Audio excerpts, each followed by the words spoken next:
And it's a pretty horrifying morning here at Camp Massachusetts. There were tears getting coffee because she had to reach outside, and then all of a sudden there's like floods of mosquitoes. I reached outside to get a battery, and there's ticks, which we've decided to call hug bugs because it makes them sound really cute with their little legs and everything. And it's been very, very difficult to get coffee. So much for all the joys of camping. We had talked about trying to leave early just to get a break from the mosquitoes, but unfortunately it didn't get cold enough where they really went away. There's been a whole pile of them on the outside of the tent all night, and you can just hear the hum of them flying. And the trick this morning is going to be trying to escape here because there are about 80,000 mosquitoes and God knows how many ticks. We have to pack up, get down to the boat, load the boat, not get encased in mud up to Matt's knees again. Launch, and then try and paddle like hell and hope we don't have to crawl through any more ticks while we're on the water. It's okay. It's only hard for 2,300 miles or so. Then it's easy. There's a hotel in New Orleans. I replaced the tent, and Taters was giving me crap until we got here, and it's like, oh, since we don't have the tiger well with the holes in it, the ticks can't get us, and it'll keep the mosquitoes out. And you imagine if the poles had broken again? Welcome to Taters Tuesday, featuring my favorite thing in the universe right now, bug lotion! So how are we liking oh, hey.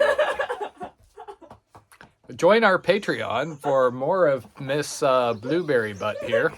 How are we enjoying Minnesota? Let's ask Taters left butt cheek.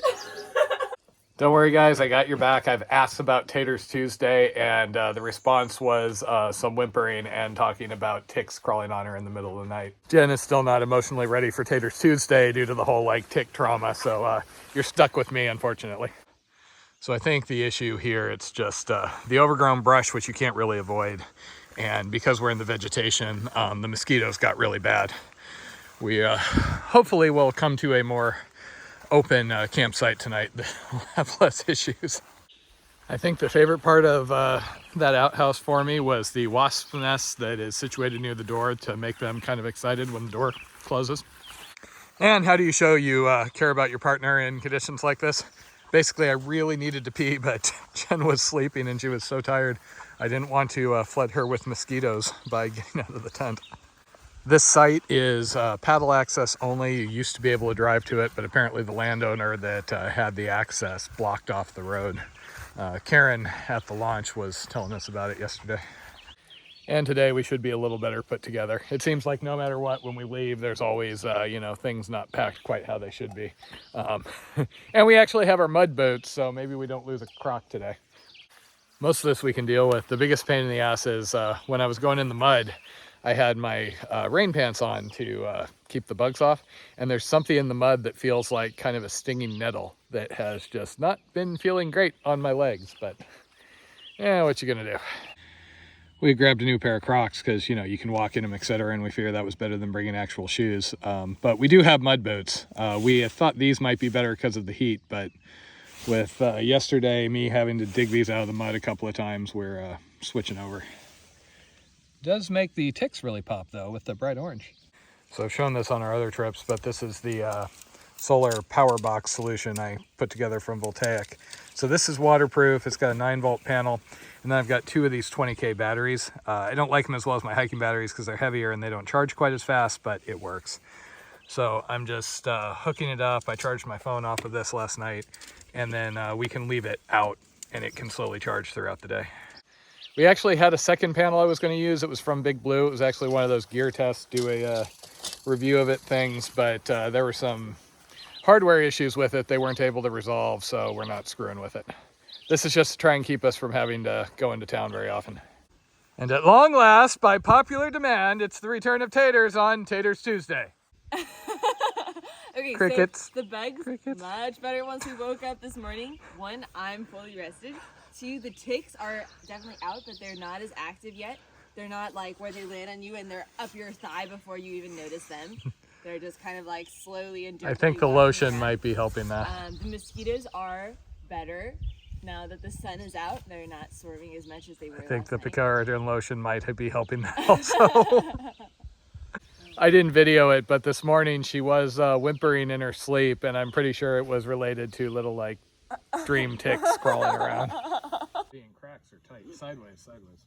So our general approach has been to minimize the time spent in portages because we've had our portage struggles on previous trips. So we try to fit everything in the bill bag. We each have one 2.5 gallon jug of water. We have the ditty bag that's kind of around that has a shoulder strap, and then our water bottle. And then, so we both have that, and then we have the power box. So the idea is we don't have to do 12 trips back and forth while portaging in the middle of a mosquito hellscape. It's okay, mosquitoes were yesterday. Today it's gonna be rabid beavers or, you know, God knows what. We did have an attack turtle last night. So we were dozing and we both heard something, woke up, and we're like, what was that? Not knowing, you know, was it like some critter or something? We're at a developed campsite. And we couldn't see anything, and there was kind of a bulge in the side of the tent, and Jen like poked it, and she's like, oh, it's something. So I stuck my head out in the mosquitoes and donated a whole bunch of blood to see what it was, and the blood sacrifice revealed a little turtle taking off. So she was happy. And then we killed all the mosquitoes that got in when I stuck my head out. It's a really fun activity. And now we can tell our water bottles apart from all the other paddlers out here. The massive crowds, I'm pretty sure they're there. They were just killed by all the mosquitoes and ticks. We only did about 5 miles yesterday, but honestly, with how tired we were, that was probably a good thing. This worked out. Watch out for that tick. It's everywhere, all of them. You're probably walking through thousands of them. Can you hear their little voices? Well, the thing that made me the most nervous was putting on his backpack because now they're crawling down my back. Oh no. Well, we found where the rest of the mosquitoes were. Jen moved the boat and about like 1,000 of them like swarmed up. So good times. She had to give up. We were finally getting swarmed, just too bad. So we'll see. There is word from up ahead. I found a post somebody made on the Facebook group that said mosquitoes and ticks were bad at 1 or 2 of the camps. They mentioned 2 of them that were good. If we can manage a 30-some mile day, we could make one of those, which is going to be our normal mileage, but this is the rough section. So we're just going to play it by ear. Wow, I'm watching all the bugs on the video, Jen. It's pretty impressive. We are fleeing towards the ocean. Well, for the moment, this isn't too bad.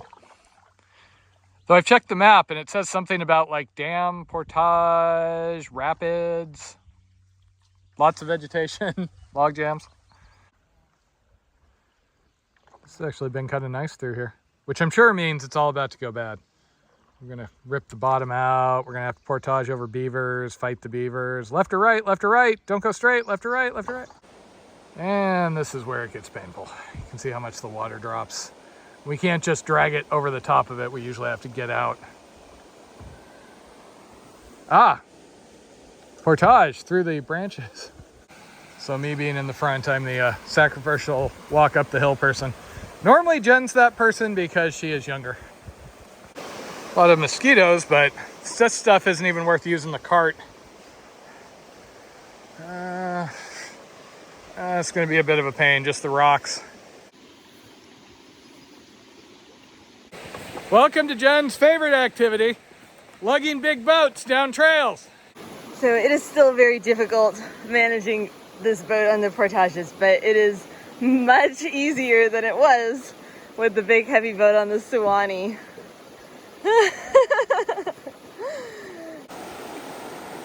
So the map actually says class 1 rapids through here. Water's not super high, not super low, so we'll see. There is a shallow section here, and we cringe every time the boat gets dragged over a rock, so we got out to take some of the weight off. Did you miss the 70-pound plastic? I was just saying, as much as I love portaging this boat or lifting it, I do miss the plastic when it comes to these rocks, because we never really had to worry about doing much damage to the boats we had that were 70-pound plastics. Right. We got passed by one other person who was just out for the day in an inflatable. He was actually the person that took our picture at the headwaters. And we have had beaver dams and blockages and rock scrapes, and Jen correctly identified one of the stinging nettles by brushing it gently with her thumb. So yeah, good times on the Mississippi. I'm really struggling to film much because it takes both of us to drive here, and there's not a good phone mount that won't be at risk from all of this. Whoa, and that's what you get when Taters drives. Hi! And another beaver blockage that Jen is about to crash us into. Jen! We are jealous of the guy with the inflatable because he could make it over some of these a little easier. Frickin' beavers!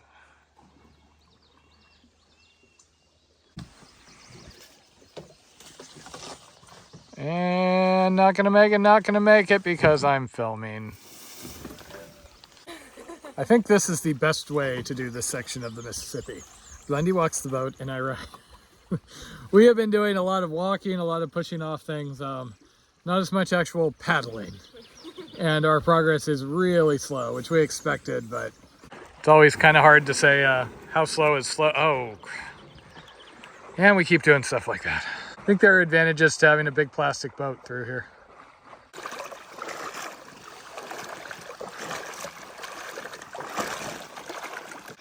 So the best thing we found is we have to get out and walk some of these sections, which occasionally have approached crotch deep. Oh, makes me envy that guy that just swam it. We just had a guy in that inflatable come by, and a little easier with the smaller boat. Or one you don't care about as much. This one has to survive another 2,200 miles. So we don't have an official name for our boat yet, but we do have an unofficial name. It comes from, I'm a big Lord of the Rings fan, and Matt makes fun of it all the time. So the elves can go in a special boat to go live eternal happiness in Valinor. And Matt always makes fun of that and calls it the Dinghy of Destiny. And so we are now on our own journey of destiny to the Gulf of Mexico. So yes, Dinghy of Destiny, and we're trying to take very good care of it. Our Dinghy of Destiny is filled with mud and spiders.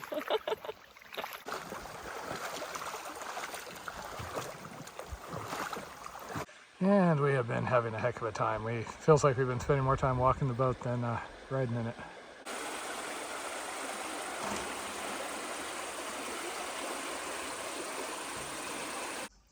Bridges sometimes also feature wasps' nests out here. It's just an endless parade. So that's my pet spider. He's one of about 57 we have in the boat currently.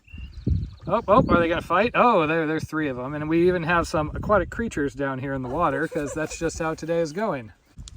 Things have improved. I'm actually back with my canoe paddle instead of just pushing off American Gladiator style. But you can see the turns here. They tend to be kind of sharp, which I'd been warned about by others. Our boat turns better than some, but still, it feels like we're just kind of bouncing off the walls. We can't get it any speed. As soon as you get any speed, then there's a turn that's too sharp and you run into the wall. Yeah, the funny thing here is like the current in that section where we were having to walk the boat was almost a detriment, because like normally if we were on an open channel, current is great because it's, free miles. You're not having to drive yourself. See, like Green River, etc. But here the current just smacks us into things, so we have to take more action, and I'm actually shot. My arms are just dead from pushing off things all day. He's been doing awesome. He has this big, heavy kayak paddle that he's been That using she to push bought off me. things. A horrible paddle. If she liked me more, she would have got me a nice paddle. It's just supposed to be our spare paddle. We never intended to use it as much as you used it this morning. Yeah. This is Coffee Pot Landing, our first actual rest break of the day. Finally got to stretch our legs. There are no ticks. There are only moderate mosquitoes. So that was nice. Too bad we can't stay here. Doesn't quite work out with our timing. We want to go a little bit further, at least to the next one, which is called Brownie. The one other person that we've seen on the river so far took out here. He was just doing from the headwaters to here in one day. So back on our own on the river. It's actually really nice other than the bugs. And I found 2 ticks on me, despite our best efforts. A lot of people planned their first day to get here, which I can see why. This is a little nicer than where we stayed last night. The one we stayed at, they cut off public access. But if you so stay you can't at this, drive to it. Yeah, so you might get too many hooligans if you stayed at this one. Hooligans. Those damn hooligans. Like those people that you had in Florida where they started trying to tip over the porta potty at 2 in the morning. I would have been terrified by that. That wasn't 2 in the morning. That was right after dark. I just set up the tent. Oh, I thought it was late. No, I had gotten dinner out and I had to pack it and go because it was sketchy. Not to be confused with Florida, where the guy started screaming for half the night because he was having a bad drug trip. And then the neighbor got into it with him, and I had to call the police and talk to the police at like 2 in the morning. Florida. Okay, so we've come 13 miles. There is another camp in like 1.5 miles. And considering we are getting less miles than we had hoped, even with the beta I had, we're going to push on to Brownie. The next one is way, way too far. There's just no way. We have yet to hit a section here where we can just kind of zen out paddle. It's just banging into things, hitting rocks. It's highly frustrating. So we've been doing these wiggles for the last probably 3-4 hours through these little channels with all the sharp turns. I'm slowly getting better at the sharp turns. But I'm having a heck of a time getting calibrated on, so there's when to start turning the front of the boat, but then also almost always sooner than I think you need to straighten out the boat before you're even quite done turning. So I'm just slowly getting calibrated on that, but it seems like I'm always off one way or the other. And Matt said that his intuition about that comes from playing Grand Theft Auto. Video games in general.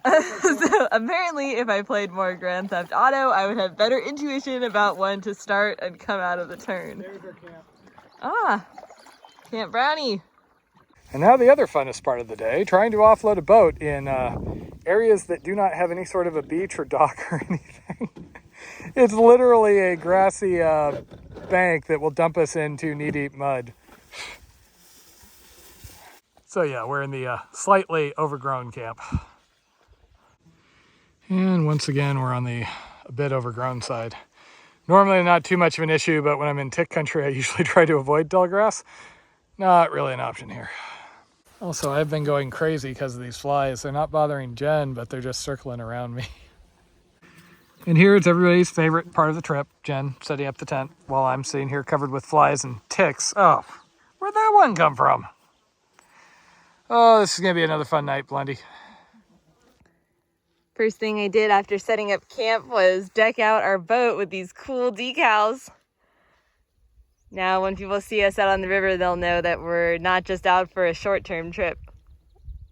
As far as what we're eating out here, it's pretty similar to what we eat backpacking, but since we don't have to carry everything on our back, the weight is a little bit less of a concern. So we can carry a few more fresh veggies and things. Tonight is just some pasta with jarred tomato sauce and zucchini. This is Camp Brownie, really peaceful, got it all to ourselves. There are still a few mosquitoes around, not too much to even be annoying right now. And there are still some ticks around, you gotta watch out for them, but it's an occasional tick, not a swarm of them crawling up your leg faster than you can whack-a-mole them off. True, I've only occasionally had one on my penis. Home sweet home for the night. Jen's new favorite game is watching the top of the tent and counting all of the Oh, I don't like ticks. it. But I guess at least we can think about how comparatively safe we are in here. Except for the ones we keep finding every 15 minutes or so.